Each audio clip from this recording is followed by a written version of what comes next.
Okay, straight away. I want to say something about this. This episode had good points and bad points for me. Like comparing to previous episodes. This episode had some good points and I also saw some bad points in this episode. So let's start with the good points. I liked how the first part went. Like how the dog that was lost was the main character's dog, the main female character's dog. And it also was kind of overshadowing that this dog was kind of a slave of the main male character. It also was kind of an overshadowing. At the same time, it also gave an explanation about what happened, how the dog bit this guy's nuts and stuff. Like it gave that explanation to like how the dog actually got into a duel with him. And some people may say that okay, this duel was kind of forced, but looking at the personality, he was a thug, and any thug, in my opinion, would would be have the same personality. He would be like, I would take on you no matter who you are. Like it doesn't matter who you are. Even if you're a dog, I will still take on him. And you're talking about a thug who's pretty dumb in actuality. So yeah, this thug, yeah. And it also seems like somehow the eye patch girl was involved in him getting the SCM in the first part, which kind of makes me think like, whoa, how is she involved? Because like I saw her with two dudes and I saw an old man. So is she like somewhat daughter of that old man or something? Like I don't know much, but that's what I'm getting the vibe of. Like this is daughter of that old man. She's a daughter of this gang basically. We also see the interaction between the main male character Yuta, if I'm correct, and the main female character.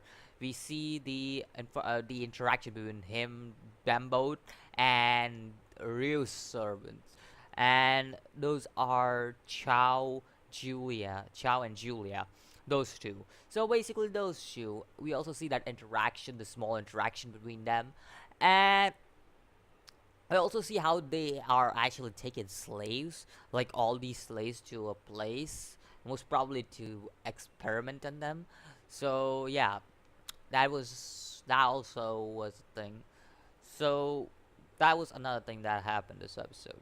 We also see how Yuta or Yuga, I don't remember his name correctly, but the main male character, we also see how he's like tempting Chow to bow him. So like he's tempting him, like, yo, you want a challenge? Bring it on. He's tempting Chow to battle him so that he could actually get his control for the loss of Seiya. Because obviously, if you guys watched the previous episode, Seiya is he's no longer under Yu's control. He's basically under Julia's control. So yeah, that's another thing. Now, after the first part, this is where my peak of bad points come in. Like first bad point, like I don't care about the characters. Okay, the characters are good. All have different personality. They all are not bloodthirsty and they would just want to duel and stuff. Not all characters are like that. Okay, so I don't have any problems with that. I may hate some characters. I may like some characters, but I don't see problem with character development and characterization. Like each character has a different personality, and that's what I like about it.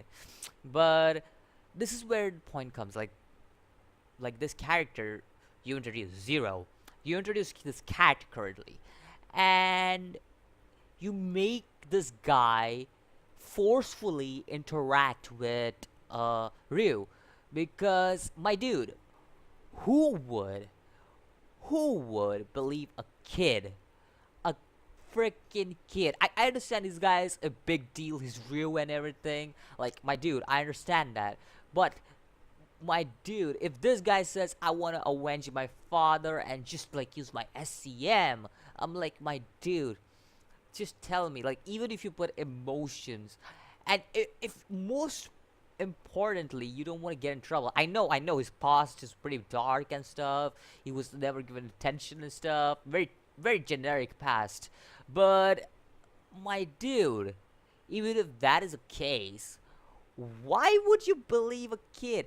Like, why would you would just interact with this random kid who knows you are working at night shift at a bakery? How does he even know? Does it not hit your mind? Like, how does he even know that you work at a night shift? at a bakery. Like, what, this kid is your stalker or something? Like, you gotta think like that, my dude. Like, any person's first response would be like, wait, how do you know that I work at a night shift and I work at a bakery, and that too at a night shift? How do you know that? Like, how do you know that? Did you buy some shit from my bakery and saw me over there? Okay, reasonable. Did you see me working at this bakery? Did you see me leaving this bakery? Reasonable. Like, these all stuff, reasonable. But there was no explanation. That's what hit me. Like, I'm like, dude, you're forcing this interaction for no reason. Like, give a reasonable explanation. That's all I'm asking. Like, I'm not asking much, but yeah, that interaction kind of got me pissed off because it was very forced. It was very damn forced. Like, it was like today I've seen two forced interactions. Like, one from Boruto, where Boruto is forcefully interacting with what's his name, Yuri, Yuri, whatever his name is, and this. Now this forceful interaction, and I was like, yo, my dude, you don't have to force that interaction. You could just do it naturally. Like, you could have done the scene so naturally, but you forced that interaction. Like, that's what pissed me off. Like, don't get me wrong, the series is really good. It's really dark. It's really gritty. At least, and it's my type of series. I really enjoy these kind of series. Now, and like, my dude, this is what I don't like when a series goes on to. Like, they forcefully interact with their characters just for plot convenience. Like, okay, here we go. We're gonna introduce Ryouu to you, but we're gonna do it forcefully, not naturally. Like, the flow of the story gets interrupted by that. Now, people may say like, wait, didn't that always get interrupted? I would be like, okay, all these interactions that happened in previous four episodes, they all meet up at the halfway point of this episode. They all meet up at the halfway point of this episode. So in a way, it went well with the flow. The flow of the story went well. Even though there are some, you may say that okay, these are forced interactions and stuff. That you'd see that the force of the story, the flow, the way the story went, you would see that at one point this story meets all these stories at this episode's halfway point. You'll see like all these stories, it kind of meets at one point. But when you look at this storyline, this man is an innocent man. He has nothing to do with it. He's just a daily worker. Just has a daily life. Like, does all this stuff daily. Just go eat, sleep, work, eat, sleep. That's all he does every day. And all of a sudden, like, you just pull off something like that. I'm like, my dude, I did. Even though you have a crazy backstory, even though you have a very generic backstory, I don't care. You still have to keep the flow of the story natural for it to be like, okay, this interaction is natural. Like I said, if they give a reason, like, okay, night shift. Now, before I say about that, people may say I'm nitpicking. That's important because, again, this is very much story based. This whole series is very story based. This isn't like action based. This isn't a battle shonen for anybody who wants to watch it. It's very dark. It's very gritty, and it's a most important part of this series is the story. So that's all I'm gonna say. But again, like, this kid comes out of nowhere, just tells you work at the bakery. You're like, how do you know that? Yeah, not many people work at night shift. I'm like, wait, what? Not many people work at night shift. Now, you could interpret this sentence in many ways. Like, not many people work at night shift, meaning the kid has met this guy, or seen this guy, but what? But explanation, please. How did this kid see this guy? Like, explanation, reasonable. And he says, avenge my father.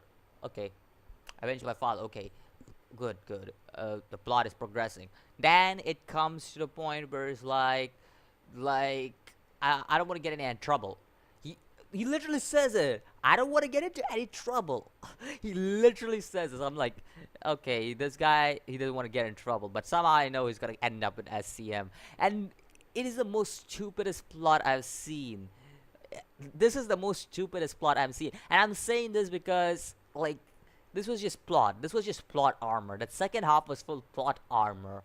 It legit was. Like, I don't mind the game. The game was very natural. It felt very natural to me. But this particular that interaction, that one interaction that happened in this episode, it felt like a plot armor. It's just there for the plot. It's just there for the plot. It isn't there for flowing naturally with the plot. It's just there to force this plot, like introduce this character. Like, I don't mind this. I don't mind the introduction of Ryu. Again, I said, if they like give reasonable stuff, like reasonable explanation and stuff, and then just force this guy to just go in there and be like, I must help this kid because he's very similar to me. I'm like, my dude, wait. Nobody listens to you. This is what it triggers you. This is what triggered you. Nobody listens to me. That's what triggered you. Out of all the things, that's what triggered you. I mean, yeah, you may have the past and everything, but still, my dude, that's a kid, and that's what it triggered you. When yourself did, I don't want to get into damn problems because of this kid. You literally said that, and still you get into this kid's problems. I'm like, my dude, are you alright? Like, at one time you're saying you don't want to get into problems. At the second time, you're just like, oh, this kid reminds me of my past, so I should help him. What? Like, that took a 180, like legit, it took a 180, and that's the only thing I didn't like about this episode. Like, that was a very forced plot convenient device in this episode, and that's what I didn't like about it. Otherwise, it was a very natural flow, just like other episodes. It meets at one point, like every other episode meets at one point, and that's basically how I'll say this episode ended too. So let me know what you think about this episode. Did you also feel that the plot was kind of like, did the plot kind of like felt forced in this episode, or did you feel that, or did you feel like, okay, it was a natural flow? Let me know what you think about that. Let me know what you think about the first half, and compared to the first half, what do you think about the second half considering Zero. Also, let me know what you think about Ryu, because that guy, interesting character. Meliodas. Nah, just kidding.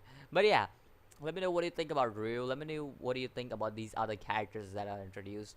And I'll see you in the next video. As always, peace.